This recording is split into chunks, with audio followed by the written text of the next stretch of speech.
Muy buenos días, les damos la bienvenida a este su programa Consultorio Fiscal. En esta ocasión pues vamos con un tema que pues estaba cocinando en serio desde principios de este año. De hecho fue desde el 20 de enero de 2025 cuando por parte del gobierno de los Estados Unidos se emite una orden ejecutiva para que el Departamento de Estado, el Departamento del Tesoro y otras dependencias de dicho gobierno señalaran o designaran a ciertos cárteles del narcotráfico mexicanos, como organizaciones terroristas extranjeras. Esto pues se advirtió desde el inicio de este año por parte del Instituto Mexicano de Ejecutivos de Finanzas de lo que esto podía implicar. Fue en febrero de este año cuando finalmente salió una lista de cárteles designados como organizaciones terroristas extranjeras. Y bueno, ya vimos las consecuencias para el resto del país de lo que puede implicar esto cuando se señalan a 2 bancos y a una casa de bolsa como entidades implicadas en el lavado de dinero relacionadas con las actividades de estos cárteles y todo lo que esto puede implicar. Entonces, es precisamente el tema de hoy. Ver qué implicaciones financieras e implicaciones en general para todo el público, no nada más para los bancos o la casa de bolsa que se vieron implicados, qué puede generar todo esto para su público, para sus clientes en general, y ver cómo nos va a afectar económicamente al país en su conjunto, a la actividad económica en su conjunto, no nada más al sistema financiero, cómo puede pues cambiar nuestra forma de hacer negocios o cómo tendría que cambiar nuestra forma de hacer negocios para evitar tener este tipo de problemas. Y bueno, pues precisamente el tema de hoy es cárteles terroristas, implicaciones financieras. Les voy a presentar a nuestros invitados del día de hoy. La doctora Nitzia Vázquez Carrillo. Doctora, bienvenida, esta es su casa. Gracias, Ya le hemos invitado últimamente de manera continua. La verdad es que siempre es un gusto y qué bueno que esté con nosotros y un agradecimiento siempre por parte de nuestra facultad por el apoyo para la realización de este programa. Al contrario. También se encuentra con nosotros el licenciado Víctor Manuel Herrera Espinosa. Bienvenido y gracias por estar con nosotros. Gracias por la invitación. Al contrario, él es presidente del Comité Nacional de Estudios Económicos del Instituto Mexicano de Ejecutivos de Finanzas, IMEF, pues que decíamos precisamente al inicio de este programa que pues el tomar este tema, porque nosotros hacemos programación semestral, pues fue derivado de una nota que ustedes publicaron a principios de año señalando la importancia de lo que implicaba esta designación de organizaciones como organizaciones terroristas a ciertos cárteles del narcotráfico, ¿no? Sí. Pues nuevamente gracias y gracias al INMEF por el apoyo para la realización de este programa. Pues si les parece, iniciamos. Licenciado, empezamos si quiere, no sé cómo quiere que le diga,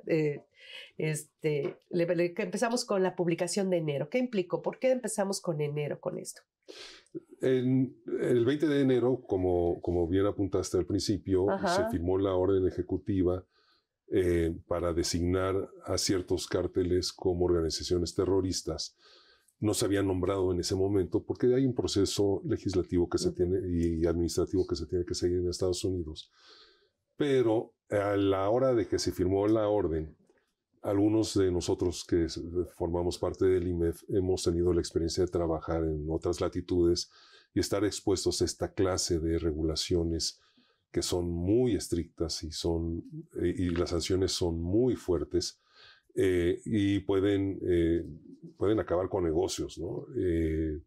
Y desde entonces en el IMEF empezamos a mencionar que esto no era una noticia positiva en México. Si recuerdo bien, el primer comunicado que sacamos, cuando todavía no se nombraban las organizaciones, pensábamos que había un espacio para que el gobierno mexicano pudiera convencer al gobierno americano de no nombrarlos, pero en febrero salió la lista. Y eso es lo que echó a andar la máquina, ¿no? Pasa el tiempo, no se escucha mucho. Si tú entras a la lista del OFAC, que es la Oficina de Control de Activos Extranjeros del Departamento del Tesoro, empiezas a ver cómo se empieza a alimentar la lista de las personas listadas como relacionadas al terrorismo. En esa lista hay como 950 relacionadas al lavado de dinero, pero empieza a alimentarse específicamente la lista de las relacionadas al terrorismo.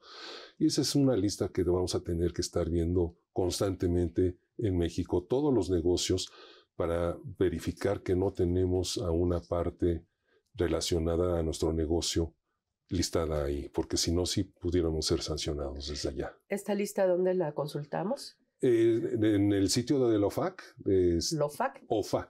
OFAC. Ajá. Sí. Hay dos órganos del Departamento de Tesoro que vigilan las operaciones ilícitas. La OFAC, que está particularmente dirigida al terrorismo, y el FinCEN, que es el de crímenes financieros, que fue la que sancionó la semana pasada a los bancos mexicanos. Las sanciones más fuertes en cuanto a monto y congelamiento de activos vienen de OFAC.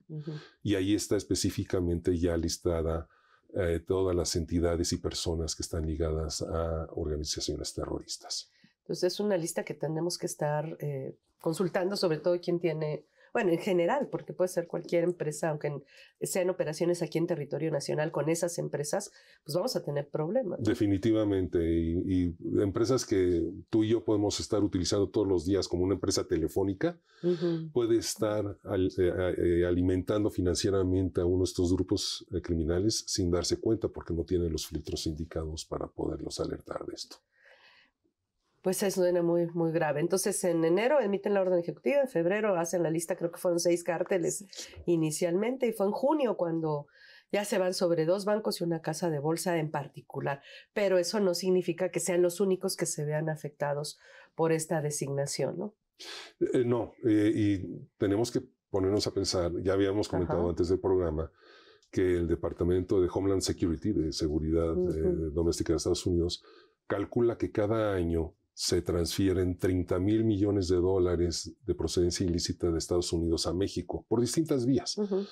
Es lógico pensar que un porcentaje, aunque sea pequeño, son volúmenes grandes, puede entrar al sistema bancario. Pero eso puede ser solamente lavado de dinero. Hay que fijarse particularmente que está ligado a los cárteles que están designados como organizaciones terroristas, porque ahí las sanciones son más fuertes. Por lo general, por lavado de dinero son multas, algunas muy importantes, como ya la hemos tenido en México, pero no queremos que OFAC nos esté sancionando a ninguna institución en México, porque ahí sí puede hablarse ya de congelamiento de activos y prohibición de llevar a cabo actividades en nuestro país o en alguna región de México. O sea, podría llegar el alcance podría llegar a evitar la actividad económica dentro de México, a pesar de que es una institución financiera, una institución del gobierno estadounidense. No le pueden prohibir a las empresas mexicanas que operen dentro de México, pero sí le pueden prohibir a empresas americanas que dejen de operar en ciertas regiones. Por ejemplo, Walmart es una persona, se cataloga en inglés como US person, una persona domiciliada en Estados Unidos, directa o indirectamente. Podrían decirle, por un ejemplo que estoy dando hipotético, Walmart tienes prohibido operar en el estado de Sinaloa. No solamente dañas a Walmart, dañas a toda la gente que va de compras a Walmart y dañas la economía local de Sinaloa. Entonces es muy importante que estas empresas tengan estos controles, estos filtros para que tengan mucho cuidado de que no estén dejando entrar a estas personas dentro de su red de negocios. Y algo muy, muy importante, la autoridad americana, cuando ve que pones filtros, que entrenas constantemente a tu gente y que tienes seguimiento a todas estos controles que implementaste, a veces no son insuficientes para evitar que alguien malo se te cuele, pero son atenuantes. Si se lo demuestras que todo eso lo hiciste, son atenuantes y la sanción puede ser menor. Si no haces nada, la sanción sí va a ser muy grave. Que bueno, en nuestro país también tenemos legislación similar. Tenemos el Código Penal, donde hay una reducción de penas si se comprueba, porque ya hay delitos también por parte de las personas morales que también pueden cometer delitos, y si se comprueba que hay un sistema dentro de la empresa para evitar la comisión del delito, viene una reducción de penas, o también en multas de carácter administrativo, también hay una reducción de multas si se comprueba que había un sistema dentro de la empresa, había controles para evitar cometer esos ilícitos y que de alguna manera pues sí se trató de no caer en la conducta delictiva o en la sanción administrativa, ¿no? Pero obviamente esto pues no se le ha hecho mucho caso hasta un año o dos para acá, que es cuando se habla ya de la toma de medidas en materia de control interno, lo que se llama el sistema de gestión de riesgos, el compliance, que no me gusta utilizar el término, pero bueno, a final de cuentas que se habla de que esto se tiene que aplicar e implementar en todas las organizaciones, ¿no? Sí. Doctora, parece raro así, digo, que fuera un organismo del extranjero el que pueda sancionar a empresas mexicanas. Bueno, ya lo vimos que lo puede hacer hasta de manera práctica a través de sus entidades domiciliadas allá en Estados Unidos. Pero hablando particularmente del tema de los bancos y la casa de bolsa, ¿por qué? Digo, puede ser una pregunta muy válida del público. ¿Cómo puede ser que puedan afectar la actividad económica de estas instituciones financieras mexicanas, una institución que depende del Departamento del Tesoro de Estados Unidos, ¿no? Sí, depende del Departamento del Tesoro, pero la UIF, la Unidad de Inteligencia Financiera aquí en México, que pertenece a Secretaría de Hacienda y Crédito Público, es miembro de FinCEN. O sea, FinCEN además agrupa a 170 unidades de inteligencia financiera. Y esa agrupación lo que significa es precisamente te doy a conocer estas operaciones que yo he estado registrando en el caso de CI Banco y en el caso de Intercam. Específicamente son transacciones para empresas chinas con alguna triangulación que supuestamente podrían estarse utilizando esa compra para convertirla en droga. Y eso es a partir del acto de la ley fentanilo en Estados Unidos. Ahora, en el caso de Vector es por facilitar, eso señala la observación, facilitar transferencias con un cártel en particular que ya fue dictaminado, digamos, allá como organización terrorista. Entonces, le manda esta información, esta observación, para que justamente la autoridad aquí, mexicana, pues actúe en términos de seguir la investigación de esas observaciones que te está mandando FinCEN. Y la reacción de la autoridad mexicana fue el 26 de junio, intervenir administrativamente primero a los bancos y enseguida al siguiente día a la casa de bolsa.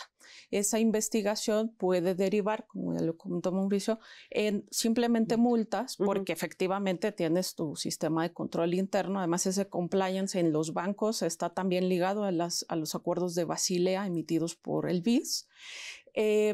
Y finalmente, también tienen que cumplimentar toda la ley o la normatividad para prevenir el lavado de dinero, prevención al financiamiento al terrorismo aquí en México.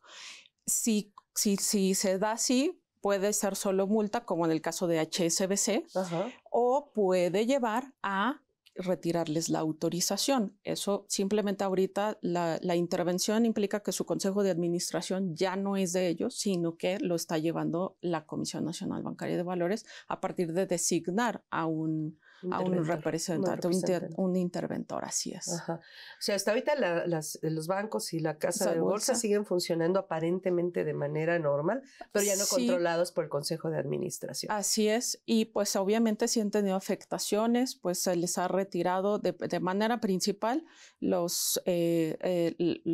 el 21 de julio se van a quedar sin posibilidad de realizar transferencias con instituciones en Estados Unidos, pero además pues aquí por ejemplo Visa ya le retiró su comisión, digamos su trato, algunos fideicomisos ya se retiraron de los dos principales bancos y otras empresas, clientes, personas físicas y personas morales están diciendo yo llevo mi negocio a otro lado, llevo mi cuenta a otro lado.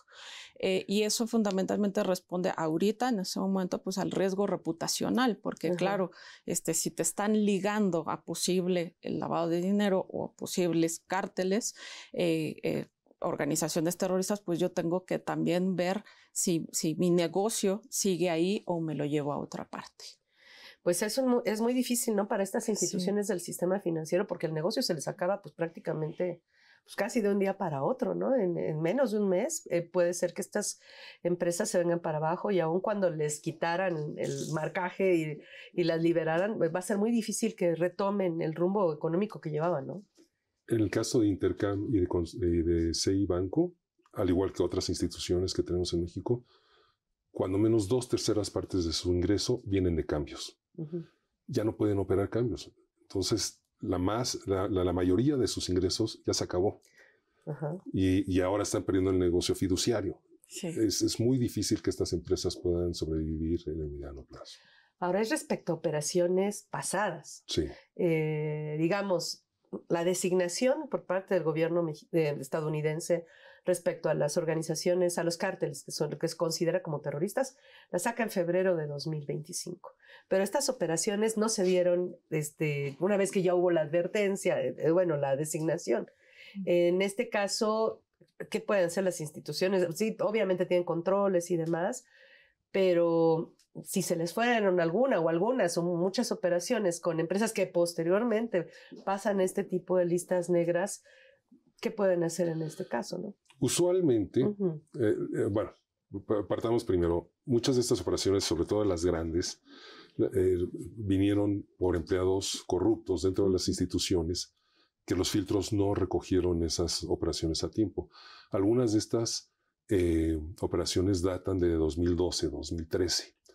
Se nota que los alertaron y endurecieron sus filtros para evitar que eso sucediera, pero luego siguieron operaciones muy pequeñas y sobre todo relacionadas con entidades que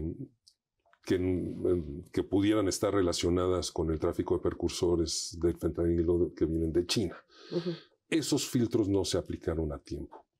Y es muy importante decir que cuando inicia una de estas investigaciones por parte de alguno de estos organismos americanos, la investigación lleva un par de años y después te contactan como organización y te contactan como autoridad mexicana para decir, está en proceso esta investigación, y les dan oportunidad de que presenten sus filtros, que presenten sus controles y que puedan defenderse antes de que dictaminen si son culpables o no, o si hay sanción o no. Lo más probable es que estas cosas siguieron su curso en el último año y medio, y culminaron con la sanción de la semana pasada. Esto significaría entonces que independientemente de que la designación de los cárteles como terroristas se fue en febrero, ya había un señalamiento sobre las operaciones de ciertas empresas que giraban, cuya actividad giraba en torno a estos cárteles, y les advirtieron las empresas, a las empresas ACI Banco, a Intercam, etcétera, oye, está esto, y no se atendió en tiempo, aparentemente. Sí, o su respuesta no fue satisfactoria para poder evitar una sanción. Ellos dan la oportunidad de demostrar lo que estás haciendo para que se puedan activar los atenuantes. Pero si no son suficientes tus acciones, entonces... ¿Y eso es del banco directamente con la organización del Estado estadounidense, o es a través de la UIF? Mira, ahí tenemos un vacío legal y regulatorio en México. Y lo tenemos con lo que se acaba de aprobar la semana pasada. Quitaron completa referencia al financiamiento, al terrorismo. ¿En cuál? ¿En la ley de...? El antilavado, que se acaba de aprobar la semana pasada. Y si tú ves el nombre de la ley, te habla para prevenir operaciones de recursos de origen ilícito. De procedencia ilícita. Pero el financiamiento del terrorismo es el destino de los recursos. Está tipificado el delito en el Código Penal, ¿no? Recursos lícitos, recursos legales que alimentan el terrorismo. Entonces tenemos ahorita un vacío en la misma ley, y por ende lo tenemos en las regulaciones, en donde, por ejemplo, te voy a poner un ejemplo. Una entidad mexicana detecta que tiene a alguien en uno de los listados negros de Estados Unidos. Lo reporta la UIF, lo reporta la comisión, pero no hay nada que obligue a la UIF o a la comisión a reportarlo a FinCEN o a FAC. No, nosotros asumimos que lo hacen, pero no hay nada que los obligue. Y no hay nada que los obligue a buscar la manera de solucionar esas faltas antes de caer en una sanción que ponga en juego la permanencia de los negocios en México. Y no es la permanencia de ese negocio en particular, es lo que gira en torno a ese negocio en particular, ¿no? Entendería que si este negocio es catalogado como coadyuvante para operaciones de terrorismo, pues toda la actividad económica, los proveedores, los clientes que giran en torno a él podrían verse absorbidos por esta situación, ¿no? Como está sucediendo ahora, ¿no? Ajá. En este caso, ¿Cuáles serían hablando otra vez del tema en particular de los bancos y la casa de bolsa? Bueno, ya se vieron intervenidos, pero ¿qué pasaría si la gente no llega a sacar su dinero y el problema se extiende, o sea, se complica más todavía después del 21 de julio, que es el plazo que le dio el gobierno de los Estados Unidos, ¿no? Claro, ahí hay que considerar la naturaleza, digamos, de las organizaciones. En el caso de los bancos, se cuenta en México con un seguro de depósito manejado por el Instituto de Protección al Ahorro Bancario, el IPAF. Entonces, en un evento, vamos a decirlo, catastrófico, en donde le van a quitar la autorización a esos bancos y determinan desaparecer, inmediatamente el IPAF tiene que intervenir y lo que se procede a hacer es saber de todos los depósitos, las cuentas de captación.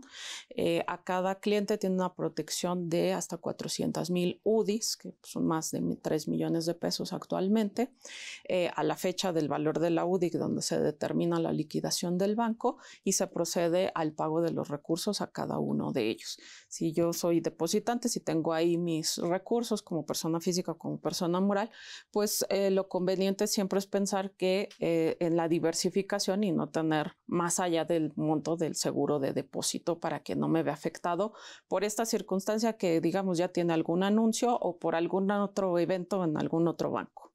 En el caso de la casa de bolsa, lo que procedería es que los contratos de intermediación bursátil se tienen que cancelar, pero finalmente los activos, si yo tuviera en mi portafolio activos, ese activo yo lo sigo teniendo, porque mi posición está en el sistema de pagos. El sistema de pagos para esas cosas se llama DALI y se maneja con el SD Indeval. Entonces las posiciones ahí están, pero lo que van a tener que mutar es el contrato de intermediación bursátil.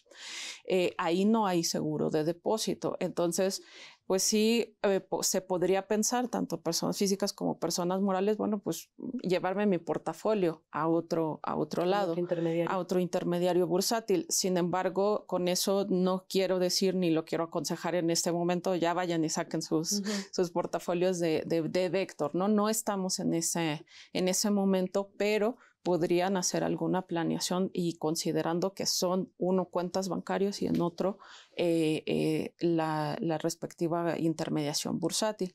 En el caso de los créditos, por ejemplo, si me dieron un financiamiento, pues el IPAF en conjunto con la Comisión Nacional Bancaria de Valores va a tomar esa cartera de crédito y esa cartera de crédito pues va a seguir su curso. O sea, yo voy a tener que seguir pagando ese financiamiento, nada más que después se va a determinar esa cartera de crédito quién se la queda. En algún momento eso ha sucedido en México y la cartera de crédito de un banco como FAMSA pues pasó en parte en su momento lo que fue banco, lo que es banco en bursa lo absorbió. Entonces, bueno, depende de la naturaleza, ¿no? Pero si no tengo otra cuenta bancaria, por ejemplo, pues sí me voy a ver afectado de aquí a que saco otra cuenta bancaria, que ahora para personas morales incluso se requiere un periodo de 3 a 5 días hábiles porque me van a hacer una investigación. Una parte de esta normativa nueva en materia de lavado de dinero y cumplimiento es que los bancos tienen que verificar a sus clientes, identificarlos. Tráeme el acta constitutiva, voy a ver los folios, voy a identificar a los socios y ese proceso pues puede impedirme llevar a cabo, pues no sé, la liquidación de mis pagos, la recepción de pagos, entre otros elementos. También se hablaría del congelamiento de activos, ¿no? En Estados Unidos de estas instituciones. Sí, todavía no se llega a ese punto. Y yo creo que no vamos a llegar a ese punto, ¿no?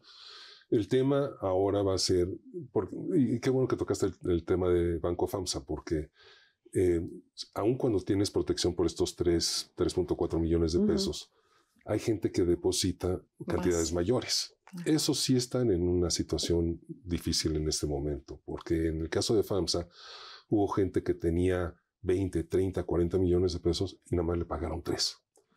Esos son los que tienen ahorita el mayor problema en depósitos directos, ¿no? O si compraron deuda de la institución bancaria.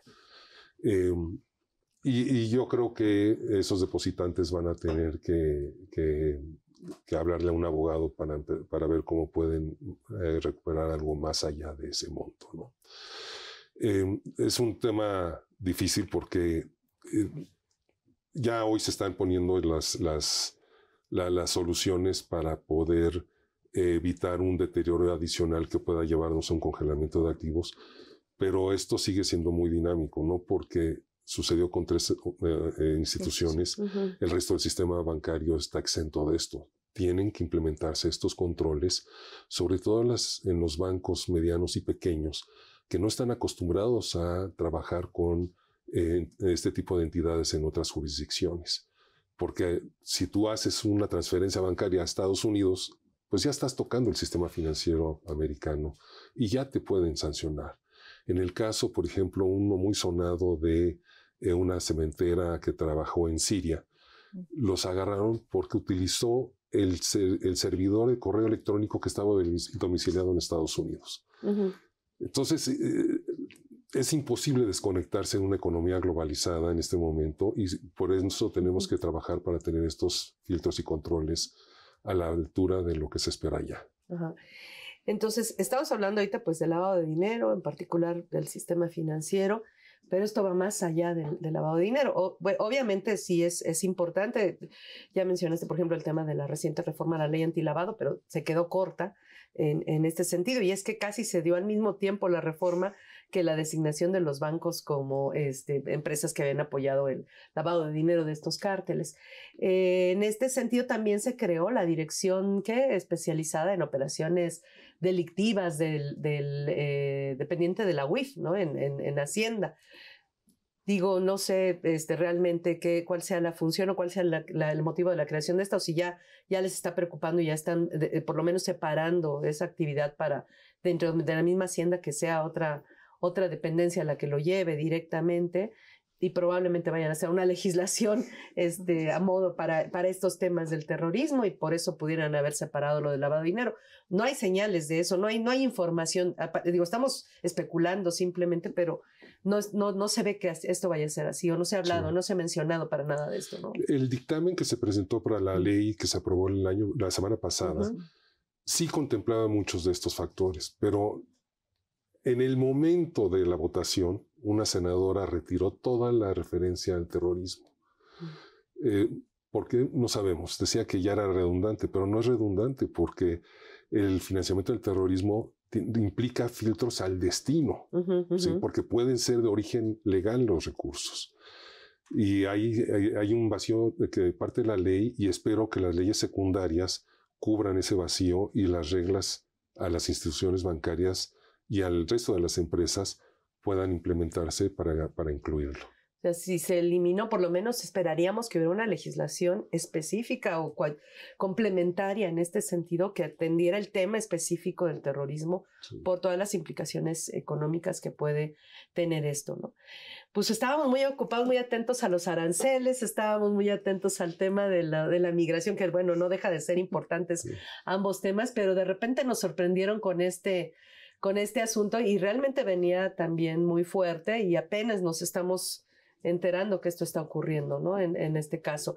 Pues vamos a hablar, vamos a seguir hablando de esto, pero vamos a hablar ahora precisamente de las medidas preventivas que se pueden tomar dentro de las instituciones para evitar caer en estas redes que pudieran ser consideradas como organizaciones terroristas y que esto nos afecte, ¿no? En ese caso.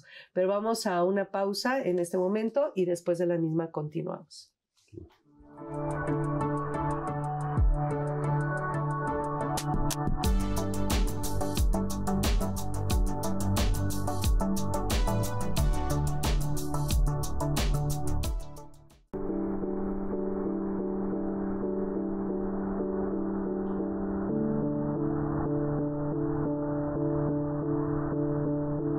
Pues bueno, hablábamos de que esto obviamente está inmerso en el tema del lavado de dinero, pero no es exclusivo el tema del lavado de dinero. Tenemos que ver cómo operamos, cómo evitamos caer en este tipo de situaciones, porque obviamente puede haber personas que sí le ven dinero, pero puede haber empresas que ni siquiera sepan que están metidas en esto y se vean implicadas indirectamente por la actividad económica que desarrollan, con las que están catalogadas como empresas o señaladas como empresas dentro de estas listas que emite el gobierno de los Estados Unidos. ¿Qué medidas? Ya hablaron de la OFAC, de las listas de la OFAC. ¿Qué otras medidas propondrían, Víctor? Puedo poner un ejemplo que salió en la prensa hace un par de meses. Hay un grupo delictivo en Michoacán que se llama Los Viagras. Y entre muchas cosas que hacen estos señores, lo que hacen es robarse el equipo de telecomunicación de Telmex para vender a varias veces el precio el internet, el servicio de internet a comunidades muy aisladas y muy pobres. Es extorsión, ¿no? Pero uno se pregunta, bueno, si con la tecnología que se tiene hoy día, si Telmex vio que se robaron antenas, vio que se robaron los routers de internet, pues ¿por qué no los desconectó? Y ahí es un claro ejemplo de que quizás Telmex no se estaba dando cuenta que estaba facilitando una actividad delictiva de los Viagras en estas comunidades aisladas. Esos son los filtros y los controles que van a tener que poner ciertas empresas para evitar que esto suceda. Esto salió en los periódicos hace un par de meses. Estoy seguro que ya la empresa ya tomó acción en esto, pero se nota que no sabían que esto estaba sucediendo. Y esto puede tener repercusiones graves ante lo que estamos viendo con las instituciones bancarias hoy día, ¿no? Gracias. Para los bancos y para las casas de bolsa, si tú trabajas con una empresa extranjera americana, particularmente las americanas o europea, te vas a dar cuenta que te piden un montón de información y son procesos tediosos, inclusive para firmar un contrato de apertura de una cuenta. Son tediosos precisamente porque juntan información y te investigan para cerciorarse de ellos que no estás cayendo en una situación ilícita. Las empresas, las financieras y las empresas bancarias medianas y pequeñas no tienen esos controles. Y ahora las fintechs, por ejemplo, que te abren una cuenta nada más con una selfie y mandando tu INE, pues van a tener que poner controles similares a los bancos porque quizás ellas también puedan estar cayendo en ilícitos sin darse cuenta. Así es.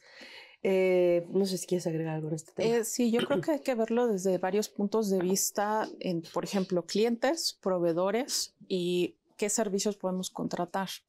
Clientes y proveedores habrá que identificarlos, pero también los controles es para no incurrir en dolo en el sentido de la empresa tener conocimiento de que el cliente o el proveedor participa en una actividad ilícita y pues yo por seguir haciendo negocios, por seguir teniendo ingresos, continúo con esos negocios.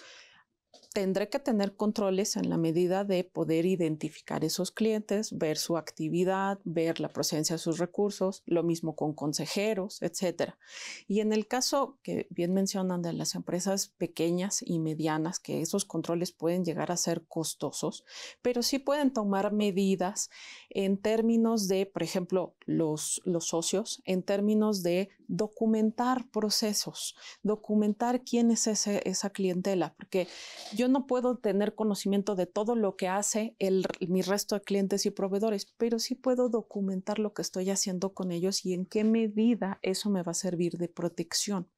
Y finalmente, a las empresas fintech, por ejemplo, o a otras empresas del sistema financiero mexicano, ellos pueden contratar servicios adicionales que hoy en día con la tecnología se dedican a identificar, a ver si mi cliente, ese que me mandó la selfie, pues sí es real, no me está mandando un video que no existe o dicho con inteligencia artificial. Entonces sí pueden tomar esas medidas de seguridad y digo, las instituciones financieras me parece que tienen el capital suficiente para empezar a invertir en ello. Es lo que les iba a decir, bueno, los bancos, las instituciones financieras pequeñas o medianas, suena difícil que implementen estos controles, pero si eso es difícil en un banco o en una institución financiera mediana, yo quiero ver el resto de las empresas que la economía mexicana es en su mayoría empresa pequeña y mediana. Para empezar, no existe la conciencia de lo que puede implicar esto y que esto los puede arrastrar en este tipo de situaciones. Y pues creo que tiene precisamente la idea de tratar estos temas de manera abierta, porque la gente tiene que entender en lo que se puede ver envuelto por no tener este tipo de cuidados y no empezar pues a cambiar su forma de hacer negocios en ese caso, ¿no? Precisamente tenemos algunos saludos de algunas personas que nos ven desde Teotihuacán. María de la Luz Ramos Díaz dice, buen día. En caso de que le esté rentando a una de estas personas, ¿qué implicaciones puedo tener? ¿Qué medidas preventivas puedo tomar? Bueno, en el contrato se puede poner una cláusula de que en caso de actividades ilícitas de lavado de dinero, financiamiento de terrorismo, están utilizando la casa para actividades de ese estilo, de manera inmediata puedo rescindir el contrato, ¿no? Y eso sí es relevante, estábamos comentando en la mesa, que pues eso puede llevar a que te quiten la casa. Entonces, pues poner un clausulado en ese sentido y por supuesto pedirle la documentación de identificación a quien le voy a rentar. Que ahora hay empresas especializadas en eso, ¿no? En mobiliarias que se dedican a ello, a identificar el cliente, por algunos montos en la nueva ley de recursos de procedencia ilícita se va a tener que identificar a ese cliente y tener su expediente completo y registrar esa operación y además pues en esa documentación, en esa identificación del cliente, no solo es recibir esa documentación, sino verificar que, por ejemplo, el comprobante de domicilio que me dé, el aval que me esté dando, realmente existe. O sea, no nada más es tener la documentación y ahí me la quedo, sino verificar la existencia de esa información que me están dando. Bueno, se está creando ahorita la curva biométrica, ¿no? Claro. Por ejemplo, pero también estamos inmersos en un ambiente de inteligencia artificial que apenas estamos viendo la punta del iceberg y que nos da miedo, ¿no? Lo que hemos visto de cómo pueden transformar cosas o crear cosas que realmente no existieron, ¿no? O sea, es muy fácil engañar a la gente, ¿no? En un momento determinado. Pero bueno, pues ahí está. Andrés Molina Chávez, dice buenos días, saludos especiales a nuestros invitados. En caso de detectar que estás operando con una persona listada en OFAC, lo ideal sería parar la operación con esta, pero se tendría que emitir algún tipo de reporte. ¿Y a quién? Creo que ya lo mencionaste, pero si quieres repetirlo, por favor. Sí, si eres una institución financiera, a la Comisión Nacional Bancaria y a la UIF. Si eres una institución de seguros, tienes que hacerlo a la Comisión de Seguros y a la UIF también. Uh-huh. Y si eres cualquier persona, a la UIF directamente. Sí. Ajá. Bueno, aquí tenemos al contador público Alfredo Gallegos León. Dice, saludos desde la ciudad de Francisco Ignacio Madero González, apóstol de la democracia, corazón de la laguna, municipio del Estado Independiente, libre y soberano de Coahuila de Zaragoza, de los Estados Unidos mexicanos, como país de origen en el centro del universo. Bueno, saludos. También de Elizabeth Arisbe. Bueno, son las preguntas y comentarios que tenemos. Tenemos más. Diego Olvera dice, además de las listas OFAC, FinCEN y las listas negras del SAT, ¿existen otras listas y o fuentes como reportes, criterios, documentos u otro que permita decidir qué es riesgoso y por qué el hacer negocio y estar relacionado de alguna forma con ciertas personas físicas o morales? Gracias de antemano también. En Canadá existe un listado también de personas reportadas y la Unión Europea también publica uno. Hay servicios que te permiten alertas cuando se agregan personas en tu área geográfica que te llegan por correo electrónico para que las puedas consultar. No tienes que estar buscando todos los sitios de internet. Puedes contratar un servicio de alertas de todas estas instituciones para que tú estés automáticamente actualizado. Ya.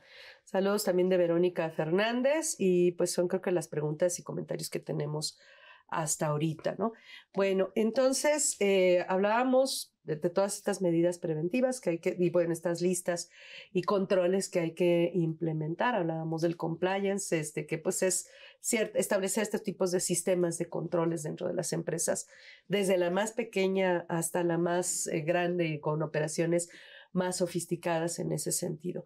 Ahora, en este contexto, pues esto obviamente va a bajar las calificaciones que podrían tener estas instituciones. También va a afectar la calificación que tiene México o no.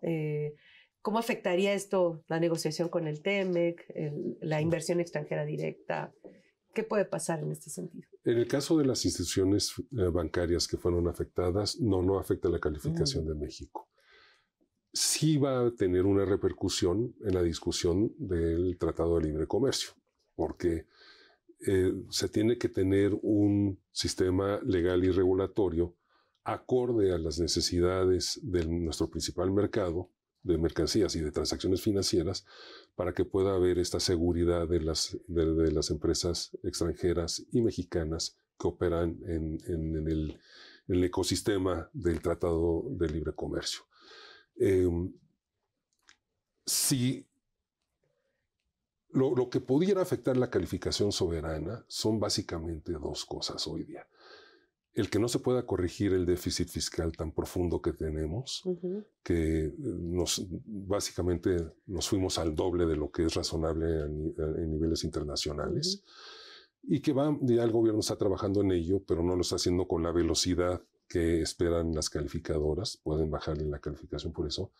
Y la otra es si cambia radicalmente nuestra situación de comercio exterior con Estados Unidos, porque hoy hay 700 instituciones, particularmente sindicatos, que están diciendo o cambia México radicalmente o Estados Unidos se tiene que salir. Entonces sí existe la posibilidad de que perdamos el Tratado de Libre Comercio, lo cual sería desastroso para México porque se colapsa la inversión. De por sí no tenemos hoy día. O si cambia radicalmente las condiciones del Tratado de Libre Comercio y ya no se tenga este flujo tan natural que teníamos de inversión y de comercio con Estados Unidos. Esos dos pilares son los que sostienen hoy día la calificación donde está, y cualquiera de los dos nos puede llevar a perder cuando menos un escalón de la calificación, y ya nos pondría en el límite del grado de inversión, porque cuando bajas de BBB-, que es donde nos tiene puesto Fitch, a BB+, pues la deuda mexicana se convierte en un bono chatarra. La calificación pues afectó a los bancos, ¿no? En la materia de su emisión de deuda, la degradaron un poco con perspectiva negativa, esperando justamente la resolución sobre la intervención administrativa. En términos del TEMEC, a mí me parece que serían dos capítulos los que fundamentalmente sería relevante observar la negociación. Una parte es el capítulo de servicios financieros y la otra es la de comercio electrónico, que fue un capítulo nuevo. ¿Por qué? Porque en ese capítulo algo relevante que se estaba observando es ligar una política nacional de ciberseguridad, lo cual Estados Unidos la tiene, nosotros no la hemos desarrollado. O sea, tenemos directrices, pero no como política nacional. Y en esos términos nos puede ayudar no solo para cuando nos roban los datos en nuestro dispositivo, sino precisamente de estas transferencias electrónicas que a partir del sistema financiero se pudieran estar dando y ligando a una triangulación o a una empresa sospechosa de no solo lavado de dinero, no solo de financiamiento del terrorismo, sino hay un concepto todavía más amplio que son flujos financieros ilícitos. Porque a lo mejor para mí el comprar piratería, el comprar ropa que es de marca, pero que lo estoy comprando fuera de un mercadillo, pareciera que yo no estoy contribuyendo a terrorismo, a financiamiento del terrorismo, pero a lo mejor sí lo estoy haciendo porque no sabemos qué hacen con esos recursos. Entonces, flujos financieros ilícitos pueden proceder de N actividades y entonces eso será importante y relevante en la palestra de la negociación, porque si no emparejamos esas cosas, efectivamente Estados Unidos puede tomar la posición de, pues entonces restrinjo aún más las operaciones, las actividades que voy a realizar, o te voy a pedir más el cumplimiento de ciertos elementos para poder seguir comerciando contigo, ¿no? En ese sentido. Ahora, en este gobierno se creó la nueva agencia de telecomunicaciones, que es la que está reorganizando en teoría el gobierno federal, y cambió de entrada el tema del SAT, está viendo toda la trazabilidad de operaciones, en teoría. Pero obviamente esta es una actividad pues faraónica, porque realmente está digitalizando muchas cosas que a lo mejor antes no estaban digitalizadas. Cambió también la operación de la Secretaría de Relaciones Exteriores, creó la llave federal, la llave MX a nivel federal. Se ha hablado al principio de cuando también en enero, cuando empezaron a presentar todos estos cambios de lo que era el programa de gobierno, se mencionó que se iba a controlar el catastro a nivel federal y el registro público de la propiedad a nivel federal, lo cual pues de alguna manera pues sí podría darle, por ejemplo, al SAT más herramientas para comparar cuánto pago de impuestos contra cuánto es mi patrimonio, ¿no? O sea, porque efectivamente al no tener ese control, pues no sé qué propiedades tengo contra lo que estoy pagando de impuestos y mucha gente se les va en ese sentido, ¿no? Entonces, veremos, son cambios que tienen implementado, pero entonces esto tendría que tener, pues tendrían que reorganizar el cambio, obviamente considerando todo esto que en un momento determinado Estados Unidos pueda solicitar para continuar con el TEMEC, ¿no? En este caso, ¿no? Este tipo de controles que a lo mejor ahorita no están implementados tendrían que reconsiderarlos en este nuevo plan de gobierno, ¿no?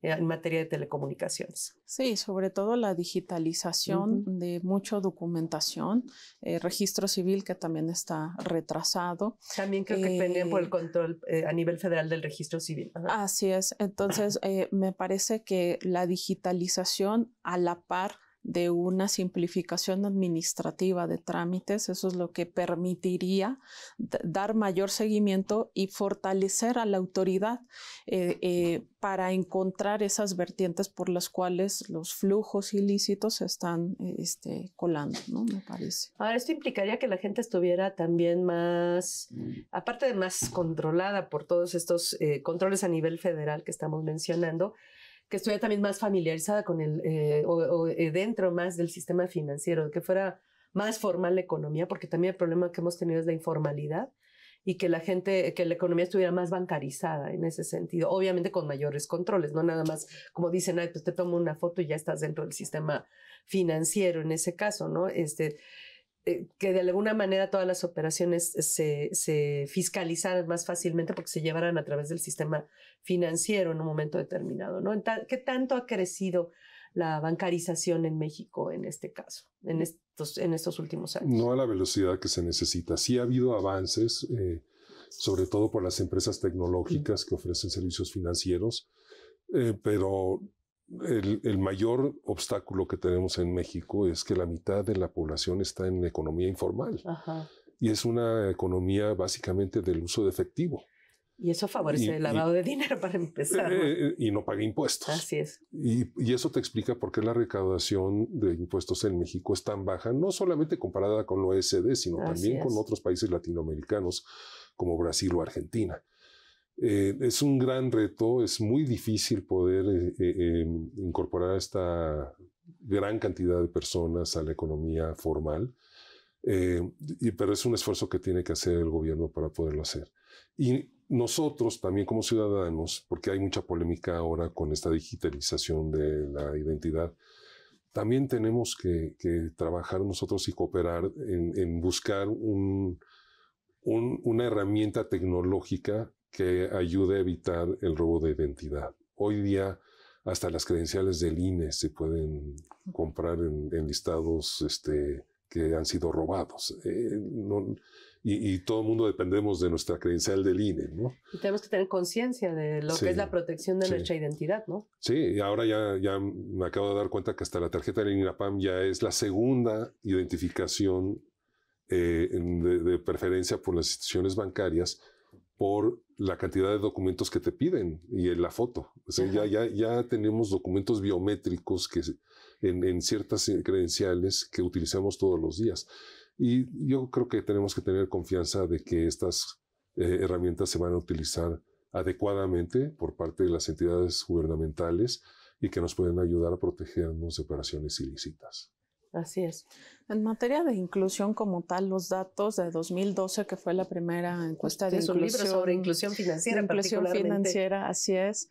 De 2012 a 2021 sí fue un gran avance, pero hay que considerar algo. De 2018 a la fecha, el gran avance está basado en gente que tuvo que sacar una cuenta bancaria para recibir algún beneficio social, alguna beca, alguna pensión, etcétera. Y lo que ahora también nos importa es otra cosa, no solo que tengan el acceso a una cuenta, que la utilicen de manera efectiva para su toma de decisiones. Entonces ya la inclusión ya no es solo ver el número de cuentas, sino el uso efectivo y que se utilice para sus decisiones, para su salud financiera, que ya es un nuevo concepto, es la evolución en ese sentido.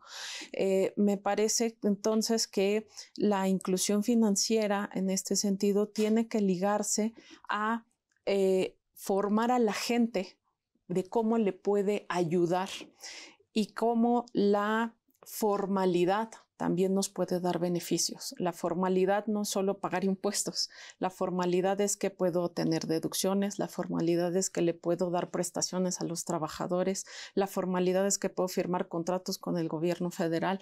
La formalidad nos brinda beneficios y yo creo que necesitamos educación ya no solo financiera, económica para mostrar que la formalidad contribuye para que crezcamos todos, no solo mi pequeña empresa, la gran empresa, sino como tal la producción total en el país. Diego Olvera, ¿cuál sería el fundamento legal para sustentar mis controles y filtros para justificar ante el cliente y el proveedor y evitar sus molestias, incluso perder el negocio con ellos? Gracias por su respuesta. Bueno, a nivel, en la ley, en el Código Penal se habla de una disminución de penas. Hay un artículo, no tengo los artículos, se los anoto en las respuestas, que dicen que si hay un sistema de control dentro de la empresa que aminore la posibilidad de que se cometa algún ilícito, las penas se pueden reducir. Esto viene del Código Penal Federal. También viene la Ley Federal de Procedimiento Contencioso. En la ley, bueno, en otra ley de carácter administrativo, en la otra ley también hay una reducción de multas de carácter administrativo si también demuestra que la empresa tenía implementados estos controles. Entonces sí hay disminución de sanciones si establece estos controles que de alguna manera estarían ligados a lo que conocemos o hablamos como compliance, ¿no? Entonces el compliance sí tiene un fundamento legal que de alguna manera lo hace necesario y recomendable para, en caso de que se cometa algo, se ve inmersa en la comisión de algún delito o una falta de carácter administrativo, pues pueden, que sería, por ejemplo, corrupción o sí, que se paguen, se quiera sobornar a alguna persona, etcétera, y se vean inmersas en esto, hay una disminución de sanciones. También está en una ley también, al final les paso los artículos en particular, pero sí existe un fundamento legal que de alguna manera promueve la creación de estos controles dentro de las empresas para que en caso de que se vean inmersas en esto, se disminuyan los efectos nocivos para la empresa, ¿no? Ahora, esto, pues obviamente estamos hablando pues de la informalidad, de que tiene que cambiar el ambiente de negocios en México, se tiene que establecer controles con clientes y proveedores, eso tiene que hacer la economía más formal, obviamente esto pues, tiene que detonar un mejor pago de impuestos, una mejor recaudación, porque siempre parece que pagamos mucho, que el gobierno es muy molesto, pero no es ni lo mínimo que tendría que ser, o sea, se está quedando corto el gobierno en este sentido, ¿no?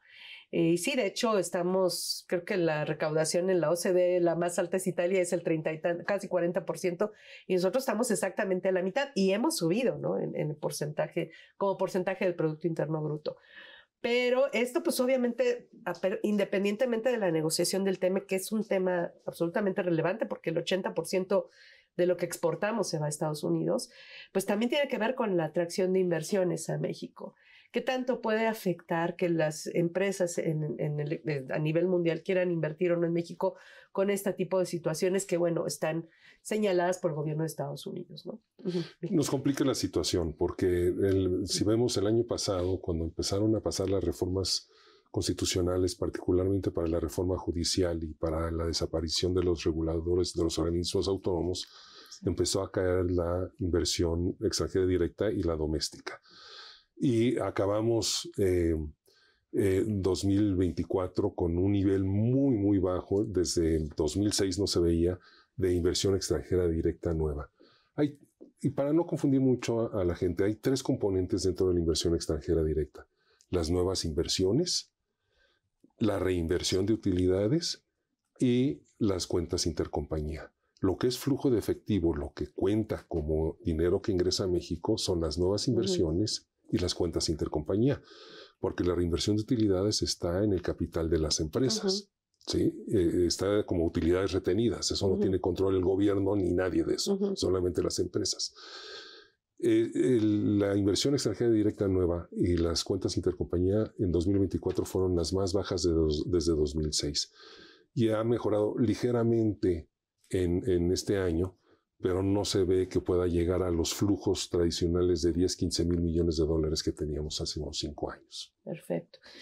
Pues se nos está acabando el tiempo, prácticamente se nos fue. Un comentario final, Nietzsche.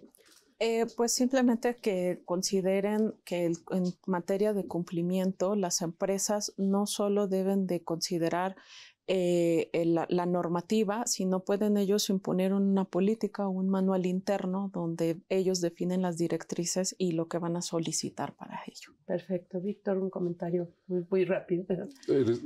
Compliance es un dolor de cabeza. Me ha tocado vivir en instituciones extranjeras durante muchos años, pero a final de cuentas está diseñado para proteger a la institución y a los empleados de eso y a los clientes. Es una molestia, pero es para el bien de todos. Perfecto, pues ese fue nuestro tema del día de hoy, nuestro dolor de cabeza del día de hoy, los que vienen, porque realmente va a tener que cambiar la forma de hacer negocios en México, ¿no? Y el gobierno pues tiene que tomar cartas también en el asunto. Pues les agradecemos nuevamente su apoyo y que nos hayan acompañado a lo largo de esta emisión y les recordamos que tenemos una cita la próxima semana aquí en su programa Consultorio Fiscal. Nuevamente gracias al IMEF, nuevamente gracias doctora. Gracias, Víctor, en lo personal, por el apoyo para este programa. Aquí nos vemos.